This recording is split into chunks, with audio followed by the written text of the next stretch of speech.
অনেকে তো অনেক রকমের পুডিং বানিয়ে খেয়েছেন। বাড়িতে একবার হলেও এভাবে পাউরুটির পুডিং বানিয়ে দেখবেন। কেউ ধরতে পারবে না, বুঝতেও পারবে না যে এটা পাউরুটি দিয়ে বানানো পুডিং। খুবই টেস্টি এবং খুবই মজাদার হয়। তো এই ভিডিওটা দেখলেই আপনারা বুঝতে পারবেন। আসসালামু আলাইকুম, কেমন আছেন সবাই? সুন্দর দিনে নতুন আরও একটি ভিডিওতে আমার ইউটিউব চ্যানেলে আপনাদের সবাইকে স্বাগত।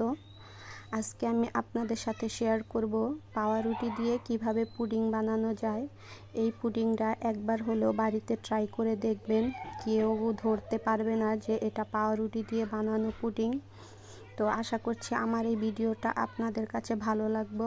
যদি ভালো লাগে তাহলে অবশ্যই ভিডিওতে একটি লাইক কমেন্ট করে যাবেন। তো আমার রেসিপিটি ফলো করে বাড়িতে ট্রাই করবেন। এখানে আমি প্রথমে একটা ডিম আর এক পা দুধের মতো, এক পা থেকে একটু কম আর কি, আর 2 পিস পাউরুটি নিচ্ছি। ওই পাউরুটিগুলা সব একসাথে দিয়া, ডিম দুধ পাউরুটিগুলা একসাথে দিয়া আমি ব্লেন্ডার করে নিচ্ছি।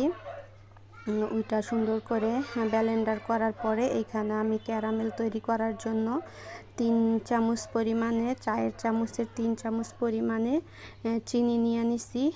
এই চিনির ভিতরে আমি সামান্য একটু পানি দিয়ে আমি এখন এটা ক্যারামেলটা বানিয়ে নেব।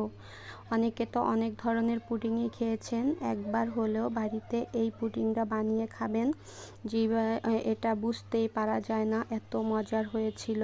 তো এই যে দেখেন সুন্দর করে আমার ক্যারামেলটা বানানো হয়ে গেছে। এটা কিন্তু বেশি একটা কালো করা যাবে না, তাহলে পুড়ে গেলে এটার টেস্টটা নষ্ট হয়ে যায়, তিতা তিতা লাগবে। তো আমি আমার সুন্দর করে আমার মতো করে ক্যারামেলটা বানিয়ে নিয়েছি। তো এখানে ক্যারামেলটা আমি সেট হওয়ার জন্য রেখে দিয়েছি।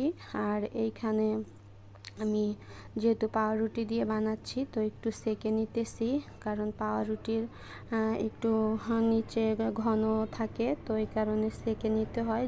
যে কোনো পুডিংয়ের জন্যই আপনারা সেকে নেবেন। এই যে আমার সেকা শেষ, এখন আমি ক্যারামেলের ভিতরে এটা দিয়ে দেব। যদি নতুন কেউ আজকে আমার ভিডিওটি দেখে থাকেন তাহলে ভালো লাগলে চ্যানেলটা সাবস্ক্রাইব করে আমার বন্ধু হতে পারেন। ইনশাল্লাহ আমিও সবার পাশে থাকব, আর কমেন্ট ধরে তো অবশ্যই আপনাদের পরিবারে পৌঁছে যাব।